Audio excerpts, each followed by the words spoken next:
Alhamdulillahirabbil alamin. Allahumma shalli wa sallim wa barik ala Muhammadin wa ala alihi wa sahbihi ajmain. Sahabat sekalian, kita tahu dunia ini sementara dan sebentar. Dan yang paling rugi adalah yang sebentar dan sementara ini tidak berbekal amal yang banyak untuk pulang kita kepada Allah. Bagi orang beriman dan yakin kepada akhirat, maka yakin dunia ini adalah jalan untuk menjadi penentu kebahagiaan kita di akhirat nanti. Dalam hadis yang diriwayatkan oleh Imam Ahmad, Imam Tirmidzi, Abu Dawud, Rasulullah membagi dunia ini kepada 4 golongan, 4 hal. 1, ada orang yang diberi ilmu dan diberi harta. Dan dengan ilmu dan hartanya, dia beramal soleh yang banyak. Dia nyambung silaturahmi, dia menolong yang lemah, dia banyak bersedekah, dia membantu yang kekurangan, dia menjadi jalan ilmu juga buat yang lain. Inilah orang yang paling utama, ilmunya manfaat, dia diajarkan buat yang lain, hartanya manfaat, diberikan kepada yang lain. Ilmu dan hartanya digunakan untuk menolong orang lain, maka semua jadi amal soleh dan kebaikan. Berbahagialah kalau kita menjadi orang berilmu, dengan terus menuntut ilmu dan belajar, dan kita menjadi orang yang diberikan kekayaan oleh Allah, dan kekayaan itu kita manfaatkan untuk beramal soleh di jalan Allah. Golongan kedua, orang yang diberi ilmu tapi tidak diberi harta. Ilmunya luas, bahkan seperti golongan pertama tadi. Tapi dia nggak punya harta seperti golongan pertama. Dan dia mengatakan, andai aku seperti si fulan, seperti golongan pertama tadi yang diberi ilmu dan harta, dia hanya diberi ilmu. Andai aku punya harta seperti si fulan, maka aku pun akan berbuat seperti si fulan. Artinya kalau dia diberi harta, hartanya akan digunakan untuk menyambung silaturahmi, untuk menolong orang yang lemah, untuk membangun sarana ibadah, untuk kebaikan dan amal saleh yang lain. Maka kata Rasulullah, orang kedua ini akan dapat pahala yang sama seperti orang yang pertama, sekalipun dia tidak memiliki harta. Yang ketiga, dakwah adalah jalan hidayah. Dan hidayah adalah jalan kebahagiaan, kemuliaan, keselamatan dunia dan akhirat. Rasulullah SAW bersimbah air mata, keringat, bahkan darah untuk dakwah, untuk umat. Oleh karena itulah, kita sebagai umat Rasul harus ambil bagian dalam dakwah. Allah membagikan aneka kemampuan bagi kita. Tidak semua bisa bicara dakwah, tapi semua bisa terlibat dengan ilmu, dengan harta, dengan tenaga, dengan pikiran. Mari kita bahu-membahu mengembangkan media dakwah. Semoga media dakwah Darut Tauhid bisa menjadi jalan tersebarnya hidayah kepada sebanyak mungkin hamba-hamba Allah. Tidak hanya di Indonesia, tapi di seluruh dunia ini. Mari bergabung dalam upaya dakwah bersama Darut Tauhid. Salam.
tidak memiliki ilmu. Maka hartanya dia gunakan untuk maksiat, hartanya gunakan untuk keburukan, hartanya digunakan untuk semena-mena, hartanya tidak dipakai untuk menyambung silaturahmi, hartanya digunakan hanya untuk hal yang menjauhkan dirinya dari Allah Subhanahu wa taala. Hartanya tidak digunakan untuk sedekah, tidak digunakan untuk amal soleh, tidak digunakan untuk wakaf, tidak digunakan untuk zakat.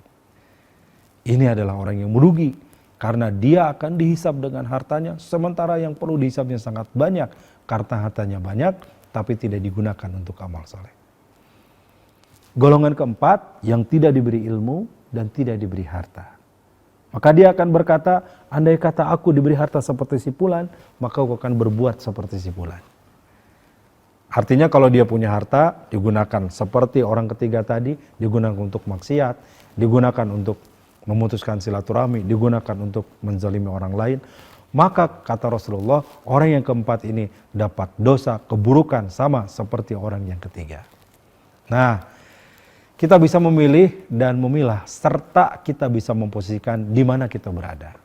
Kalau hari ini kita termasuk orang yang diberi harta, maka jadikan harta itu jalan dekat dengan Allah. Kalau hari ini kita termasuk orang yang diberi ilmu, maka jadikan ilmu itu jalan dekat dengan Allah.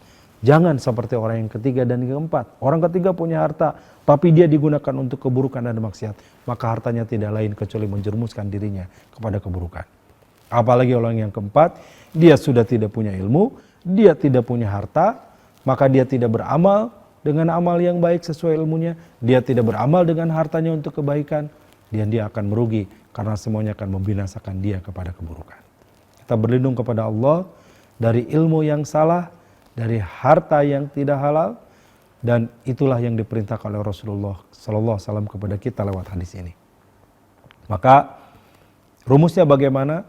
Carilah harta yang halal dan berkah. Karena lewat halal yang berkah, sedikit banyak itu relatif. Orang mengatakan sedikit, tapi banyak menurut sebagian.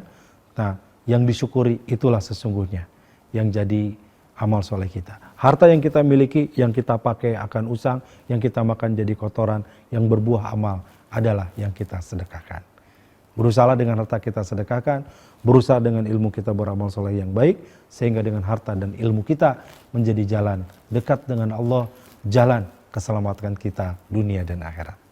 Terima kasih. Assalamualaikum warahmatullahi wabarakatuh.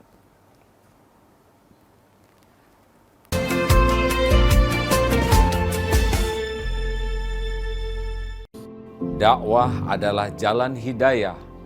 Dan hidayah adalah jalan kebahagiaan, kemuliaan, keselamatan dunia dan akhirat. Rasulullah SAW bersimbah air mata, keringat, bahkan darah untuk dakwah, untuk umat. Oleh karena itulah, kita sebagai umat Rasul harus ambil bagian dalam dakwah. Allah membagikan aneka kemampuan bagi kita. Tidak semua bisa bicara dakwah, tapi semua bisa terlibat dengan ilmu, dengan harta, dengan tenaga, dengan pikiran. Mari kita bahu-membahu mengembangkan media dakwah.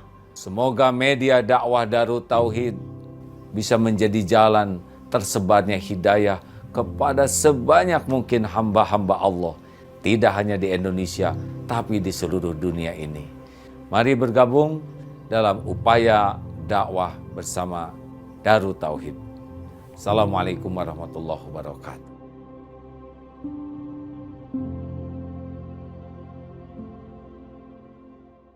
Bismillahirrahmanirrahim. Assalamualaikum warahmatullahi wabarakatuh.